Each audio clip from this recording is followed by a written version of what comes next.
শেখ, আরেকটা বিষয় আমরা লক্ষ্য করছি, সেটা হচ্ছে প্রেসিডেন্ট ইব্রাহিম রাইসির মৃত্যুর পরপরই অনেকে শোকাহত হয়ে শোক প্রকাশ করছেন। কেউ ইন্নালিল্লাহ লিখছেন, কেউ বা আল্লাহ তাকে জান্নাতবাসী করুক এরকম দোয়া করছেন। আবার একই সাথে বিপরীত পৃষ্ঠে কাউকে দেখা যাচ্ছে আলহামদুলিল্লাহ বলছেন। কট্টর শিয়াপন্থী হওয়ার কারণেই তারা বলছেন কিনা এই বিষয়টা আপনার কাছে একটু জানতে চাচ্ছি। হ্যাঁ, এটা একটা আকীদাগত প্রশ্ন এবং আসলে বাংলা গেলেই তো হুজুগে বাঙ্গাল। এই দেশে তো আমরা এমনও শুনি অনেকে ওই খামেনির বিপ্লবকে ইরানে ইসলামী বিপ্লব বলে। খামেনির বিপ্লব কোনোদিন ইসলামী বিপ্লব না, কারণ শিয়ারা ইসলামের অনুসরণ করে না। তো ওই ধরনের লোকজনই না বুঝে, আকায়েদের ব্যাপারে জ্ঞান না থাকার কারণে হয়তোবা ইন্নালিল্লাহ লিখতেছে এবং তার বেহেশতে উঁচু মাকামের দোয়া করতেছে। আহলুস সুন্নাল জামাত এক মত, আহলুত তাশাইয়ুক কুবরা যারা, তারা কাফের। অর্থাৎ যারা কোরআন কারীমের তারমিম বা তাহরিফের কায়েল, যারা বিশ্বাস করে নাউজুবিল্লাহ কোরআন শরীফে সাহাবা একরামের মধ্যে সিদ্দিক আকবর, হযরত ওমর, উসমান ওনারা পরিবর্তন আনছেন, নিঃসন্দেহে তারা কাফের। কারণ আল্লাহর কোরআন হেফাজতের দায়িত্ব আল্লাহর। আল্লাহ নিজে বলেছেন, ইন্না নাহনু নাজ্জালনা যিকরা ওয়া ইন্না লাহু লাহাফিজুন লা তাবদীলা লিকালিমাতিল্লাহ।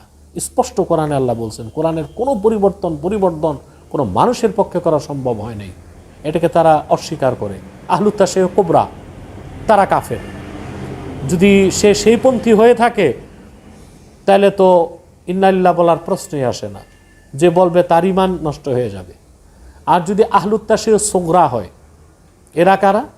এরা হচ্ছে যে তাদের আকীদায় সাহাবা একরামকে তারা গালিগালাজ করে না, বা কোরআন কারীমের কোনো আয়াতে তাদের শক নাই, তারমিম বা তাহরিফের কায়েল না।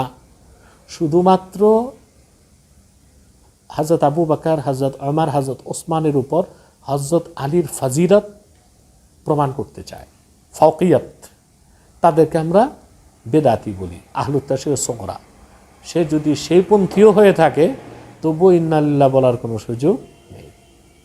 এরপর আবার বলা হয়ে থাকে যে প্রেসিডেন্ট সাদ্দাম হোসেন সহ সিরিয়ার যে সকল শিশুদের উপর, নারীদের উপর নির্যাতন, হত্যাযজ্ঞ চালানো হয়েছিল, তার পিছনে ইরানের প্রেসিডেন্ট ইব্রাহিম রাইসির হাত ছিল। যার কারণে আমরা দেখতে পেয়েছি প্রেসিডেন্ট ইব্রাহিম রাইসির মৃত্যুর সংবাদ ছড়িয়ে যাওয়ার সঙ্গে সঙ্গেই সিরিয়ার বেশ কিছু অঞ্চলে রাস্তায় মিষ্টি বিতরণ করা হয়েছে। তো এই বিষয়টি শাইখ আপনি কিভাবে দেখছেন? আপনার মূল্যবান মতামত আশা করছি। হ্যাঁ, প্রেসিডেন্ট সাদ্দাম হোসেনের মৃত্যুর পিছনে এবং ঈদের দিন আরব বিশ্বে মুসলিমদের পক্ষে সিংহপুরুষের ভূমিকা পালন করতে প্রেসিডেন্ট সাদ্দাম হোসেন। সে সাদ্দামের ফাঁসির রায় কার্যকর করছে শিয়া বিচারপতিরা। বর্তমানে ইরাক এটা এখন সুন্নিদের হাতে না।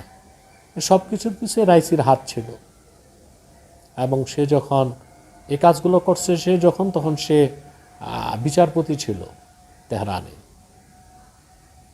অতএব প্রেসিডেন্ট সাদ্দামের ভক্ত অনুরক্ত যারা তার যে মিষ্টি বিতরণ করে থাকে, ওটা তো তাদের ব্যক্তিগত বিষয়ে চলে যায়।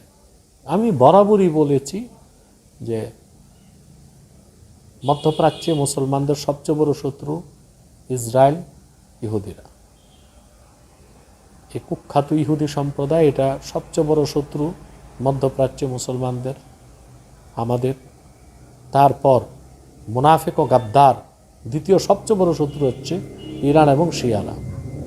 এটা আমাদের মাথায় রাখতেই হবে। এটা মানুষ বাস্তবতা তো দেখতে পেয়েছে। বারবার ইরান হুঙ্কার দিচ্ছে যে ফিলিস্তিন অমুক জায়গায় হামলা হলে সর্বাত্মক যুদ্ধে জড়াবো, কিন্তু সে সর্বাত্মক যুদ্ধে জড়ায় নাই। ইসরায়েলের ভূখণ্ডে সে ততক্ষণ হামলা করে নাই যতক্ষণ সে নিজে হামলার শিকার না হয়েছে। যখন দামেস্কে তাদের কনসুলেট ভবনে হামলা করা হয়, তখন সে সরাসরি হামলায় জড়িয়েছে। তাও আমার মনে হয় টেলিফোনে কথাবার্তা বলে সমঝোতার ভিত্তিতে হামলা হয়েছিল।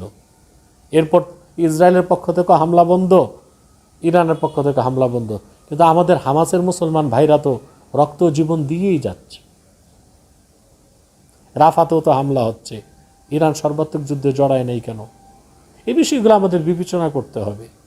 আমরা আসলে আল্লাহ মাফ করুক, এই যে হুজুগে বাঙালি, এই কথাটা আসলে আমাদের ক্ষেত্রে মনে হয় প্রযোজ্য হয়।